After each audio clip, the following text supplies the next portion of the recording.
just say I'm Harrison, and that's that's usually it. I'm not terribly outgoing that way, but I I usually just say that I do metal furniture, do a lot of welding, so a lot of custom stuff for residential and commercial. This isn't exactly your normal artwork. Correct.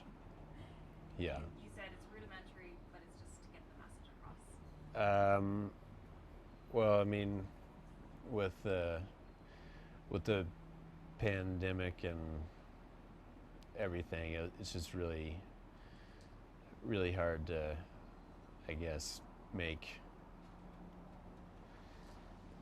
complete thoughts. I'm sort of been in a bubble here, and the news cycle's been really rough for a long time, and we work and come home and eat dinner, and I don't know. A lot of the times it's just too hard for me to open outwardly with my family about it, and it's just, I don't know. It's just a way for me to help attempt sanity, It's like because you had to get it out somehow. yeah, I mean, it still comes out not always in pretty ways with my wife and kids if I'm frustrated or depressed or whatever, but just attempting to get it out of my head and onto paper has been like a coping mechanism. What's been in your head lately? Um,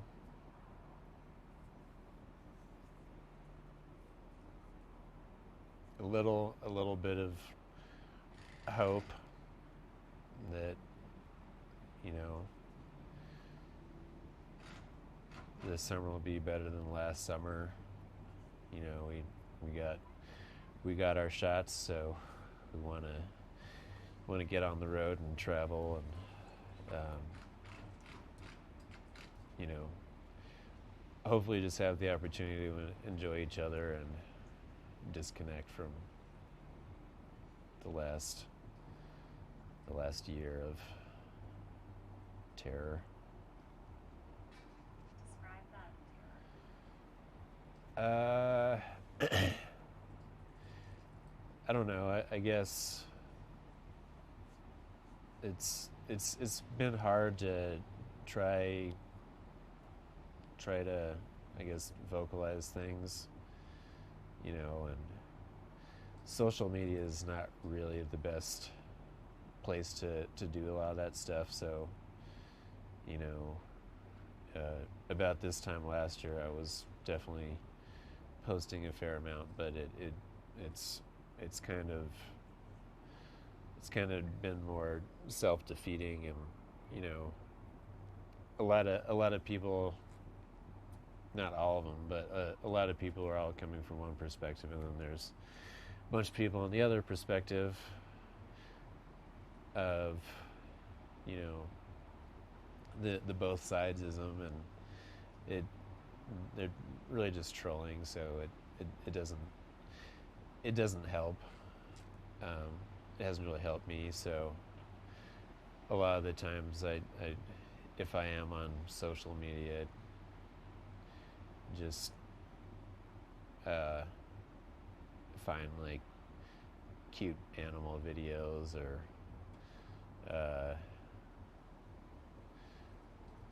a group of my friends like to make memes about each other. So some of that stuff, but it's been, so social media in general really has been toxic for the most part, you know, and since it's become so much of an activist, like, side platform for folks, like, get kind of bogged down with how much information or different ways to be involved is, and still with COVID sort of out there, it's still been hard to really attempt to, at least for me, to be active with much of anything other than just trying to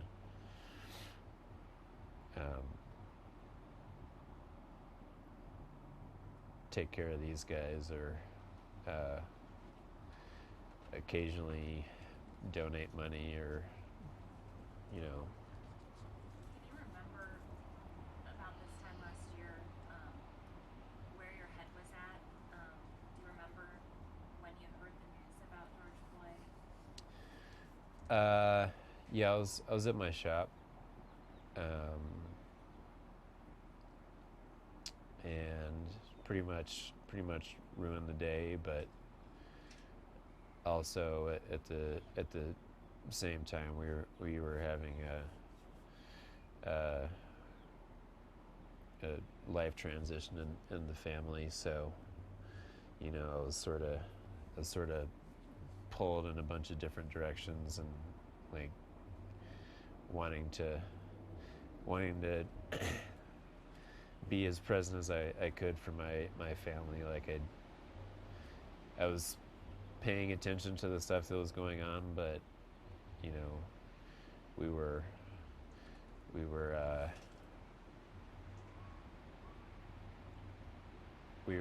trying to be there for our family. So I guess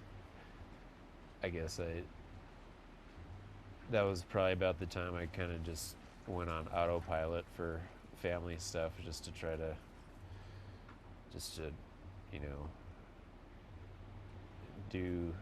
do what I could to get them to and from school, or swimming, or whatever things they were able to still attend. But it's been a pretty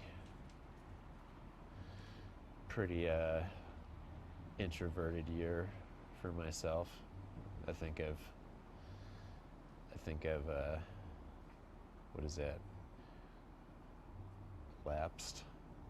I've kind of gone inward a little bit more, which my wife gets mad at me about, but we talk about it occasionally, and most of our conversations are just about trying to enjoy each other versus things that are going on outside of the house, because it's pretty hard to verbalize. It's just inside. Do you think your life changed because of what happened to George Floyd, or did your life stay the same? Let's have a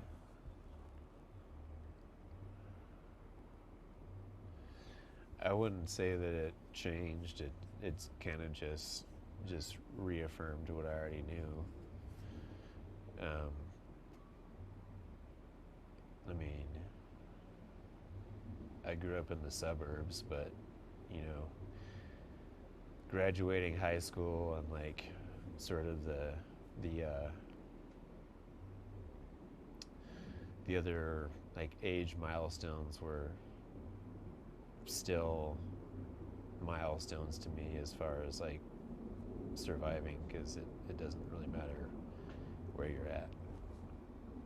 So I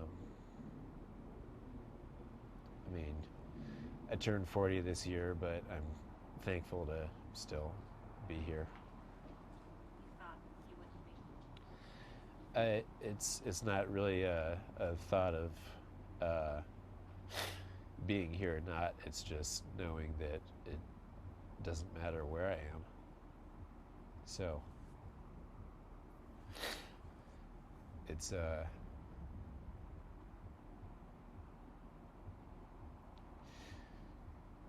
it's always been in the back of my mind, and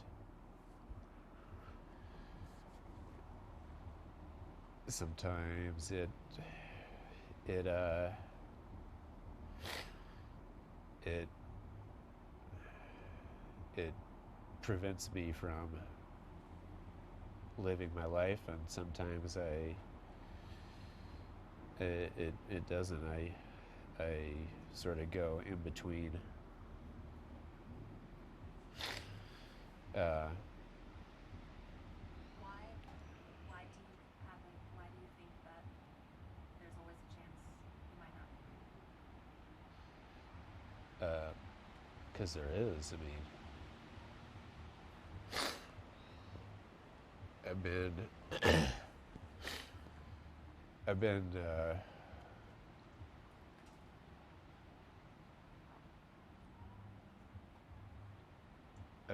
I've been harassed at different times throughout my life.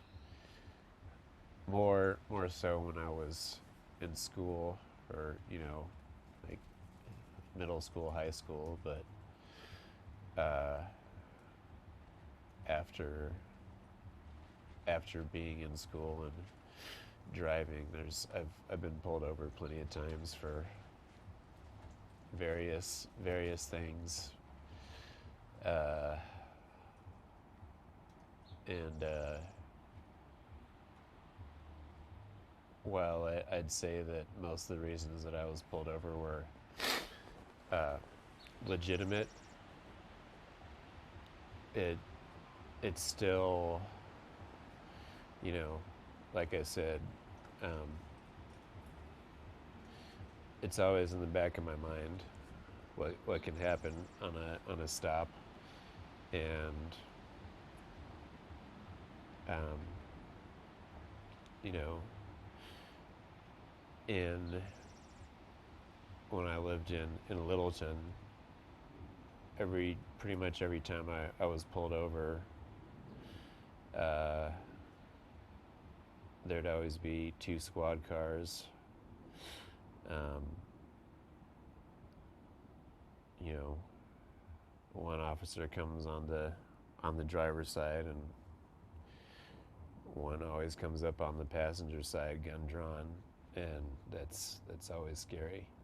I've had various talks with my oldest son, because he's got his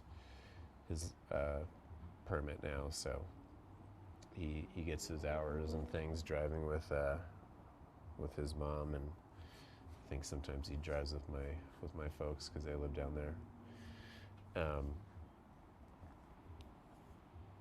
But he's also exposed to a lot of the social media stuff. He sees a lot, and he's experienced some of the same things that I experienced during my years in school down there. So a lot of the times we end up talking about that, just as far as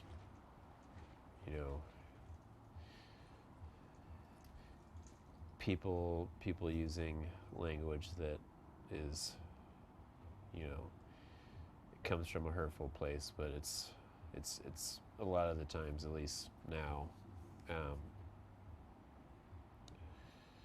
people say things just to get a reaction out of you, and he's really smart. Like, he gets upset with people trying to get under his skin, but he also knows they're just dummies usually. So,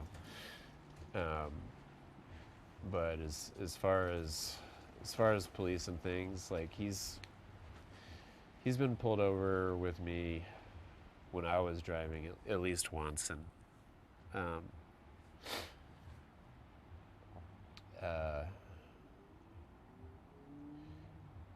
I guess all I could really say is I just tried to be an example as far as how I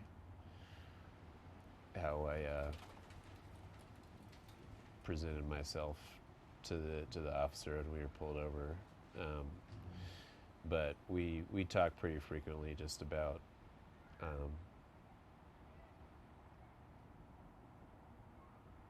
life stuff anyway, so it's not the talk how it's sort of been termed Yeah. by folks, but we just talk when we can. So it's not really like a one-time thing. It's just a conditioning. Um, like I feel like I have to be more strict with my boys. I was definitely strict with my oldest one when he was, Jackson and Oliver's age, and then the older they get and the more they're able to be responsive and do as I ask them, or my wife asks them, then like the more I can chill out on them, because that's Oliver's Oliver has a lot of emotions, and when his emotions take over, doesn't he's not a rational thinker, and that stresses me out as far as dealing with somebody that could be coming from a malicious perspective, and it's pretty frequent that I feel like I have to come down on him harder because of that, because I feel like I can't break it, but like I need him to understand that you have to listen, because if you're in the wrong situation and you're not listening, then you might not be here anymore. So, yeah. How do you think about that? Well, I mean, yeah, because I think it was in the 90s. There was a little. He was probably about Oliver's age. Maybe he was 12. Elementary school age. He either had a butter knife or a steak knife at the front door, and he was having an emotional episode, and the police came and they shot him. That was in Denver. I remember that. So, all that stuff. It's always in my mind, and I don't really know what to do about it, other than just, I don't know, I guess do what my dad does, or did, when I was a kid. So it would it would be nice to always be fun-loving guy, but I feel a lot of the times I have to be a jerk so that somebody else can't take advantage of that. Okay.